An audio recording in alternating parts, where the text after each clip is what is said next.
नमस्कार बच्चों, उम्मीद है आप सभी लोग स्वस्थ होंगे। बेटा, आज की क्लास में हम बात करेंगे लर्निंग टेक्निक्स के बारे में। इसमें हम आपको कुछ तरीके बताएंगे जिसको अपना के आप अपनी पढ़ाई की क्षमता में सुधार ला सकते हैं। पहला तरीका है होल एंड पार्ट मेथड, संपूर्ण एवं आंशिक तरीका। इसमें क्या करते हैं कि बहुत सारे बच्चे होते हैं जो कि छोटे छोटे क्वेश्चन को बहुत आसानी से याद कर लेते हैं, लेकिन बड़े क्वेश्चन उन्हें नहीं याद होते। तो इसमें हम क्वेश्चंस को पार्ट में डिवाइड कर देते हैं। छोटे छोटे पैराग्राफ में डिवाइड कर लो बड़े क्वेश्चन के आंसर को, और उसके बाद उसे याद करो। इससे आपको क्वेश्चन के आंसर याद होते हैं और आपकी जो याद करने की गति है उसमें भी सुधार होता है।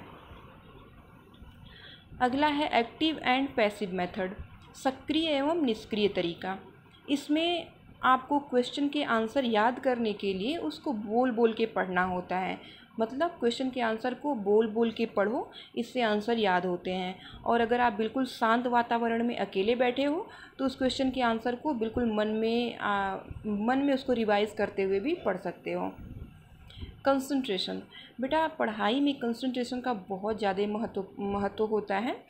आप जब पढ़ाई कर रहे होते हो तो आपका पूरा ध्यान आपकी बुक पे या फिर आपके टॉपिक पे होना चाहिए, जो चीज़ आप पढ़ रहे हो। अगर आपका ध्यान अगल बगल की चीज़ों पे या फिर आसपास की चीज़ों पे लगा तो आप पढ़ाई से आपका ध्यान हट जाएगा और फिर पढ़ाई करने में आगे फिर वहाँ उस टॉपिक पे वापस आने में आपको बहुत दिक्कत होती है। तो इसलिए जब भी आप पढ़ाई कर रहे हो किसी पर्टिकुलर टॉपिक को, तो उसी पर ध्यान रखो और उसी को देखने की कोशिश करो।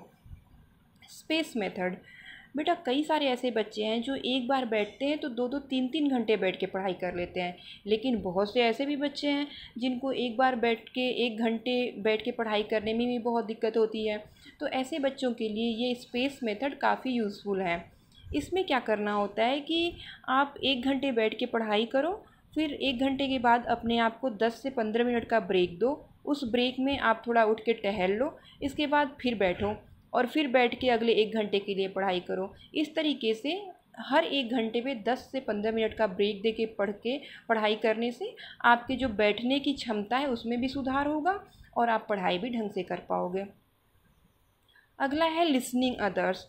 इसमें क्या होता है बेटा कि आपको जब कोई क्वेश्चन याद नहीं आ रहा हो, क्वेश्चन के आंसर नहीं याद हो पा रहे हो, तो आप अपने फ्रेंड से बोल दो कि आपको वो उस आंसर के मेन टॉपिक बोल के बता दे। इस तरीके से क्या होता है कि एक सामने वाला जब बोल रहा होता है तो हम उसे अच्छे तरीके से समझ लेते हैं और इस तरीके से वो क्वेश्चन याद करने में हमें बहुत ज़्यादा सहायता मिलती है। अगला है लर्निंग बाय कंडीशनिंग। इसमें क्या करना होता है कि आप जब कोई क्वेश्चन याद करो तो अगर वो आपको टफ़ लग रहा है, नहीं याद हो रहे हो, तो या तो डायग्राम बना के समझो। जब उस क्वेश्चन के कई सारे पार्ट बनते हैं, कई सारे एरियाज़ होते हैं, तो उसको डायग्राम के थ्रू याद कर लो। और अगर क्वेश्चन थोड़ा सा और कॉम्प्लिकेटेड हो तो जैसे उसमें लैंग्वेज थोड़े कॉम्प्लिकेटेड आ जाते हैं कभी कभी किसी क्वेश्चन के आंसर के, तो उसको आप अपने आसपास की चीज़ों से जोड़ लो, तुकबंदी कर सकते हो उसका, ठीक है। तो इस तरीके से भी उसको अपने आसपास की चीज़ों से जोड़ के क्वेश्चन के आंसर को याद कर सकते हो। अगला है read at night and learn eight morning. अगर आपको कोई क्वेश्चन याद नहीं हो रहा हो, उसको याद करने में आपको प्रॉब्लम हो रही हो, तो आप रात में बस उस क्वेश्चन को के आंसर को रीड कर लो। एक बार उसकी रीडिंग करके सो जाओ और फिर सुबह उठ के उसे समझने की कोशिश करो। इस तरीके से वो आंसर आपको ज़रूर याद होगा। अगला है do not hesitate in asking the questions. बेटा बहुत सारे बच्चे हैं जो कि क्लास में क्वेश्चन पूछने से बहुत ज़्यादा शर्माते हैं या फिर हेजिटेट करते हैं। तो आपको एक चीज़ ध्यान देनी चाहिए कि क्वेश्चन भी वही लोग करते हैं जो कि पढ़ाई करते हैं, है ना। जिनके पास कोई नॉलेज ही नहीं होगी, जो पढ़े ही नहीं होंगे टॉपिक को, उनको क्या पता कि कहाँ से क्या क्वेश्चन आ रहा है ना। तो इन चीज़ों को छोड़ के शर्माना छोड़ के आप क्लास में क्वेश्चन करना सीखो। इससे डाउट क्लियर होंगे और जब डाउट क्लियर होंगे तो आपको टॉपिक भी क्लियर हो जाएगा, ठीक है। अगला है मेक चार्ट। जैसा कि मैंने पहले भी बताया है, किसी भी क्वेश्चन को याद करने के लिए आप उसका चार्ट बना सकते हो, ठीक है। चार्ट बना के उसको आप, जैसे मान लो बड़ा क्वेश्चन है, उसके कई सारे टाइप्स सब टाइप्स में बटे हुए क्वेश्चन का आंसर है ना, तो उसको आप याद करो उसका चार्ट बनाओ और उसके बाद चार्ट बना के कहीं आप अपनी ऐसी जगह पे, ख़ास तौर से बच्चे ज़्यादातर उसको अपने सोने वाली जगह पे ही चिपका लेते हैं, जहाँ पे पढ़ाई करते हैं वहाँ पे चिपका लेते हैं। तो उसको अपने एक ऐसी दीवार पे चिपका लो जहाँ पे तुम्हारा ध्यान हमेशा जाता हो। इस तरीके से जब भी आप उसे देखोगे एक बार उसकी रीडिंग लगाया करो।